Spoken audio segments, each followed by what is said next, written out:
प्यारे बच्चों नमस्कार। आज हम करेंगे चैप्टर 1 का ही वास्तविक संख्याएं और प्रश्नावली 1.1 और इसका तीसरा सवाल। इस प्रश्न में कहा है अभाज्य गुणनखंड विधि द्वारा निम्नलिखित पूर्णांकों के एचसीएफ तथा एलसीएम ज्ञात करो। मैसे तथा लैसे ज्ञात कीजिए। पहला ही प्रश्न है 12, 15, 21। आओ चलो हम इनके अभाज्य गुणनखंड निकालते हैं। सबसे पहले 12 के टुकड़े करेंगे। 2 से 6, 2, 3। 15 के करेंगे। 3 से काटेंगे 5 आएगा, 5 से काट के 1 आएगा। 21 के भी तो 12 के अभाज्य गुणनखंड आए 2 गुना 2 गुना 3 और 15 के आए 3 गुना 5 और 21 के आए 3 गुना 7। सबसे पहले एचसीएफ में से निकाल लेंगे जो इन सभी में उभयनिष्ठ हो। तो यहाँ है, यहाँ नहीं है। 3 यहाँ है, यहाँ है, यहाँ है। तो इसीलिए देखो 3 इन सभी में उभयनिष्ठ है, इसीलिए में से कितना आया? 3 आया, कॉमन है। एलसीएम निकाल लेंगे। सबसे पहले 2, ये लिख लेंगे 2। यहाँ भी 2 है, इस 2 को भी लेंगे। अब ये 3 है, सारों में है 3, सभी में 3 लेंगे।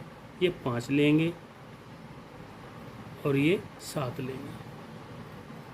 2 दूनी 4, 4 पंजे 20 और 20 सत्ते 140 और 14 42, 420 इसका आंसर आया। अगला प्रश्न है इसी 17, 23 और 29। इसके करते हैं अभाज्य गुणनखंड। 17 के करते हैं 17 एकम 17। 23 के निकालते हैं 23 एकम 23 और जी इसी प्रकार 29, क्योंकि ये सभी किसी भी संख्या कैसी है? अभाज्य है। 29 एकम 29। तो 17 का आया 17 गुना 1, 23 गुना 1 और 29 का आया 29 गुना 1। तो एचसीएफ बराबर आया, जो सभी में कॉमन है 1 है। और जी एलसीएम आया, एलसीएम लघुत्तम आया, इन सभी की गुना 17 ये रहा, 23, 29, 17, 23, 29 और इन सभी की गुणाई 11,339 इसका आंसर है। अगला प्रश्न है इसी का ही 8 के अभाज्य गुणनखंड करेंगे, 9 के और 25 के 5। तो यहाँ से 8 के आए 2 गुना 2 गुना 2 और 9 के आए 3 गुना 3, 3 गुना 3 और 25 के आए 5 गुना 5। तो एचसीएफ 1 कर लो क्योंकि सभी में कॉमन नहीं है। तो एचसीएफ आया 1 और जी एलसीएम आया 2 गुना 2 गुना 2, 3 गुना 3, 5 गुना 5। 2 दूनी 4, दूनी 8, 8 पंजे 40 और ये 40 पंजे 200 और 209 ये हो गए, 9 दूनी 18, 1800 हो गया। 1800 इसका आंसर है। प्रश्न नंबर 4 देखते हैं।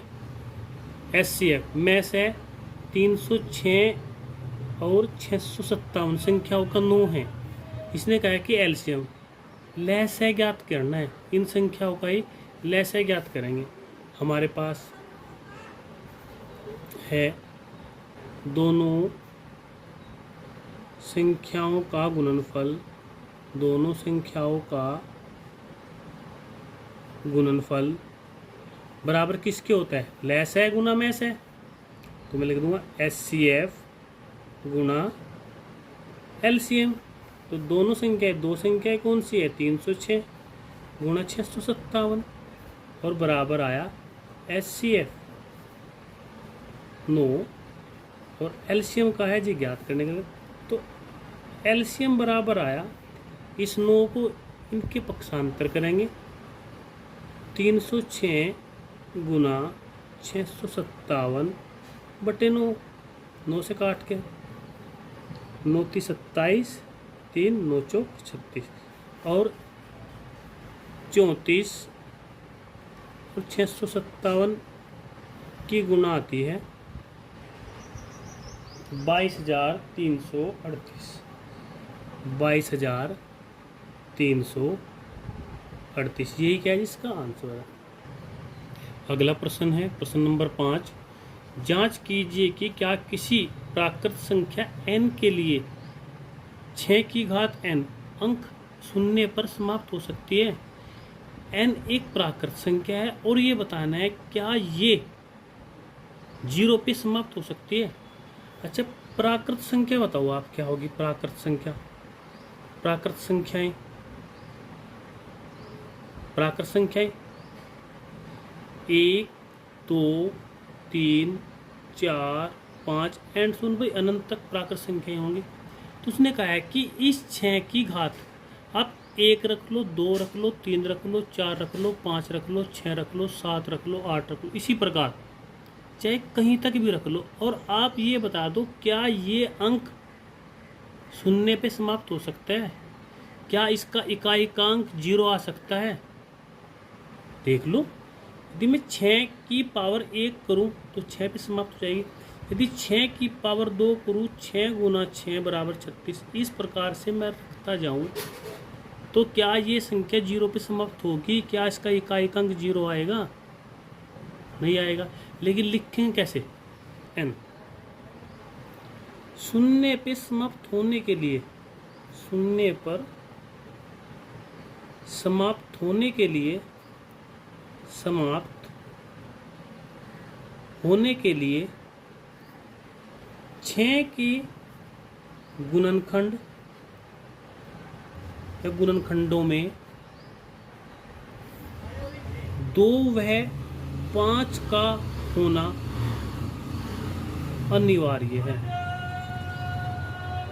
अनिवार्य। लेकिन यहाँ पे 6 की पावर n, तो 6 को लिख सकते हैं 2 गुना 3, जैसे मैंने इसके गुणनखंड किए तो यहाँ से आया 2 की पावर n गुना 3 की पावर n। ये बताओ क्या इसके गुणनखंडों में 5 है, 2 तो है, तो यह संख्या 0 पे समाप्त नहीं होगी।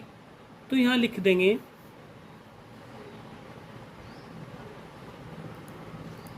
6 के गुणनखंड में या गुणनखंडों में 6 के गुणनखंडों में 5 नहीं है,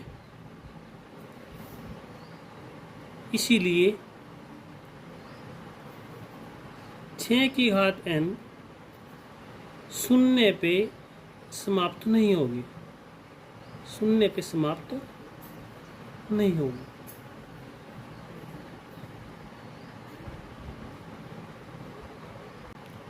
प्रश्न नंबर 6, व्याख्या कीजिए कि 7 गुना 11 गुना 13 प्लस 13 और 7 गुना 6 गुना 5 गुना 4 गुना 3 गुना 2 गुना 1 प्लस 5 भाज्य संख्याएं क्यों हैं। जब भाज्य संख्या होने का क्या नियम है, जो भाज्य संख्याएं हैं उनका क्या नियम है। भाज्य वे संख्याएं जिनके 2 से अधिक गुणनखंड होते हैं उन्हें क्या कहते हैं, भाज्य संख्या कहते हैं। अब प्रश्न देखते हैं ये वाला, 7 गुना 11 गुना 13 प्लस 13। अच्छा, इनमें से क्या कॉमन है, क्या कॉमन ले सकते हैं, इसमें से हम कॉमन ले सकते हैं 13, तो 7 गुना 11 और प्लस 1। तो इसका क्या मतलब है कि जो ये संख्या है ये 13 से भाग हो सकती है, 1 से तो ये भाग होगी, और जो संख्या इनकी गुणा करके इसको जोड़ के आएगा उससे भाग होगी। लेकिन एक और भी तो है, तीसरा क्या है, 13 भी तो आया। तो लिख सकते हैं 13 इसका एक गुणनखंड है,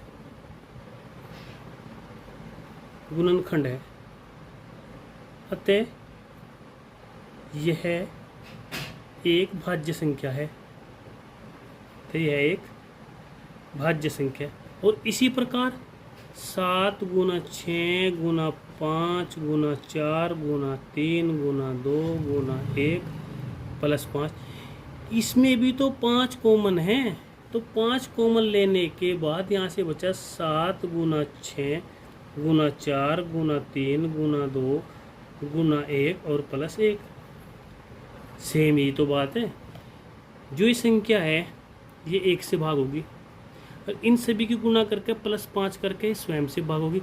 लेकिन इसका एक उभयनिष्ठ गुणनखंड और भी तो है 5, अतः यह 5 से भाग होगी। अतः यह भी एक क्या है, एक भाज्य संख्या है।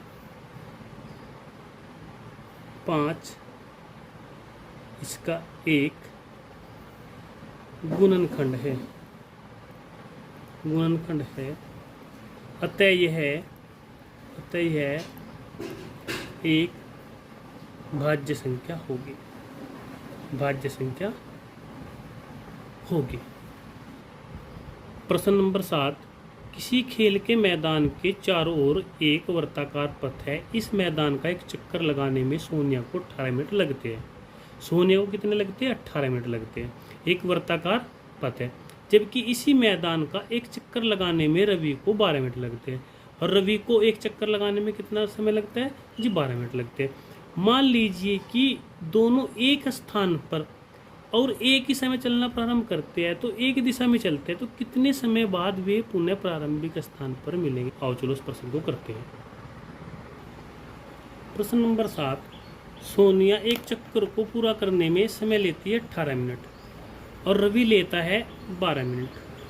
तो उसने कहा था कि जो जिस बिंदु पर से वो चलना प्रारंभ करते हैं उस बिंदु पर आकर कितने समय के बाद मिलेंगे। हम क्या निकाल लेंगे? इसका एलसीएम निकाल लेंगे। क्या निकाल लेंगे? एलसीएम। एलसीएम किसका निकाल लेंगे? 18 का और जी 12 का। 18 का एलसीएम निकाल लो। 2 से भाग दो, 9 आया, 3 3, तो 2 गुना 3 गुना 3 और 12 का एलसीएम निकाल लो। 2 से काट के 6, 2 से काट के 3, तो 2 गुना 2 गुना 3, तो इनका एलसीएम आया मेरे पास। दोनों में कॉमन 2, दोनों में कॉमन 3 और एक 3 ये बचा और एक 2 ये बचा। तो 2 3 6, 6 18, 18 दूनी 36। 36 मिनट के बाद, 36 मिनट बाद मिलेंगे। कितने मिनट के बाद मिलेंगे? 36 मिनट के बाद मिलेंगे। ये क्या है? जिसका आंसर है। आपकी प्रश्नावली 1.1 समाप्त हो गई है आज। कल 1.2 से पढ़ेंगे।